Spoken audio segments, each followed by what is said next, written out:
જો તમે આવા જ બીજા વિડીયો જોવા માંગતા હો તો પ્લીઝ આજે જ અમારા ચેનલને સબસ્ક્રાઈબ કરો અને બેલ આઇકોનને હિટ કરો, જેથી આવનારા આવા જ વિડીયોની નોટિફિકેશન તમને મળી રહે. હાલો ફ્રેન્ડ્સ, તમારું સ્વાગત છે અનિલ્સ કિચનમાં. મિત્રો, આજે આપણે બનાવશું પાટણનું પ્રખ્યાત સિંગ ભજીયાનું શાક. સ્પાઇસી ખાનારા લોકો માટે આજનો વિડીયો ખાસ બનવાનો છે, કારણ કે આ શાક એકદમ ટેસ્ટી અને સ્પાઇસી બને છે. તો ચાલો શરૂ કરીએ આજની આપણી રેસીપી, પાટણનું પ્રખ્યાત સિંગ ભજીયાનું શાક. મિત્રો, સિંગ ભજીયાનું શાક બનાવવા માટે આપણે જોઈશે 2 પેકેટ સિંગ ભજીયાના, 1 મીડિયમ સાઇઝની બારીક કાપેલ ડુંગળી, 1 મીડિયમ સાઇઝના ટમેટાની પેસ્ટ, થોડાક મીઠા લીમડાના પાન લેશું, લસણની કળીની પેસ્ટ લેશું અને 1 આપણે લીલા મરચાંની પેસ્ટ લેશું. હવે આપણે એક કડાઈમાં 5 થી 6 ચમચી જેટલું તેલ નાખીશું અને તેલને ગરમ થવા દેશું.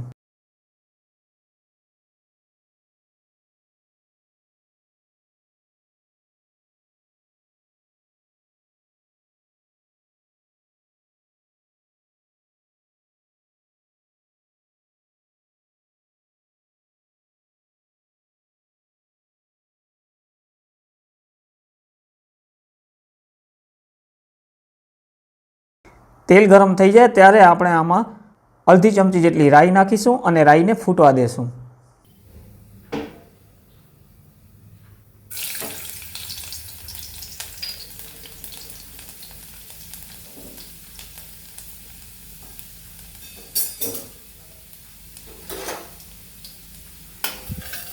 મિત્રો, રાઈ ફૂટી ગઈ છે. હવે આપણે આમ અડધી ચમચી જેટલું જીરું નાખીશું.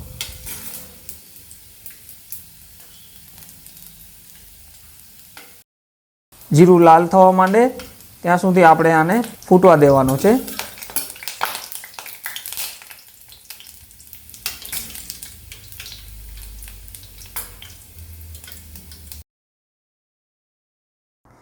ત્યારબાદ આપણે આમાં મીઠા લીમડાના પાન નાખીશું.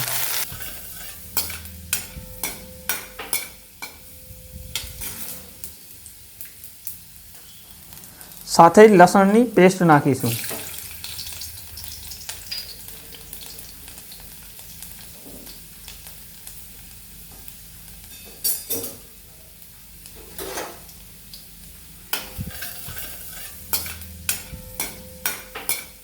હવે આપણે આમાં બારીક કાપેલ ડુંગળી નાખીશું.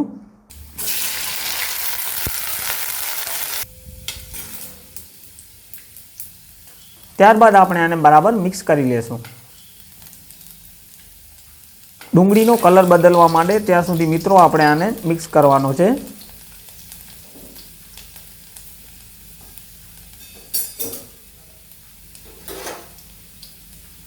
હવે આપણે આપણી લીલા મરચાંની પેસ્ટ નાખીશું અને બરાબર મિક્સ કરી લેશું.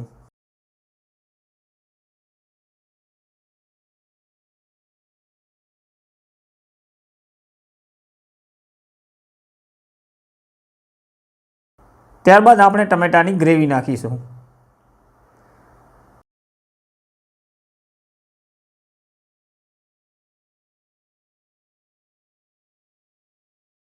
મિત્રો, હવે આપણે આપણા મસાલા નાખીશું, જેમાં સૌપ્રથમ આપણે અડધી ચમચી જેટલી હળદર નાખીશું, સાથે જ અડધી ચમચી જેટલું ધાણા જીરું નાખીશું અને 1 ચમચી જેટલું લાલ કાશ્મીરી મરચું નાખીશું.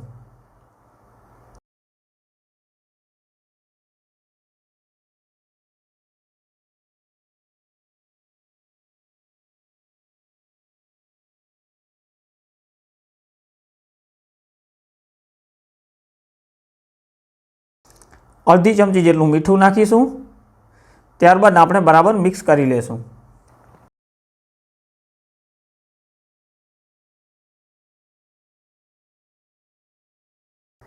તેલ છૂટું પડી ગયું છે. હવે આપણે આમાં 1 વાટકો છાશ નાખીશું.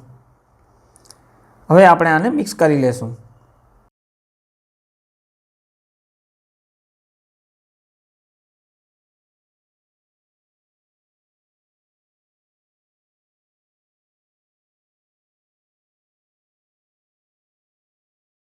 હવે આપણે આને 5 મિનિટ સુધી પકવવા મૂકીશું. 5 મિનિટ થઈ ગઈ છે મિત્રો.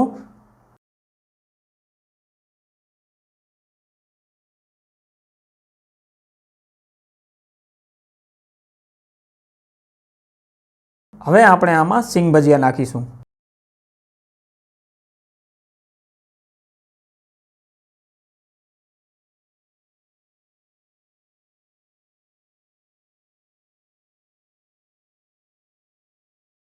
સિંગ ભજીયા નાખ્યા બાદ હવે આપણે આને મિક્સ કરી લેશું અને થોડી વાર પકવીશું.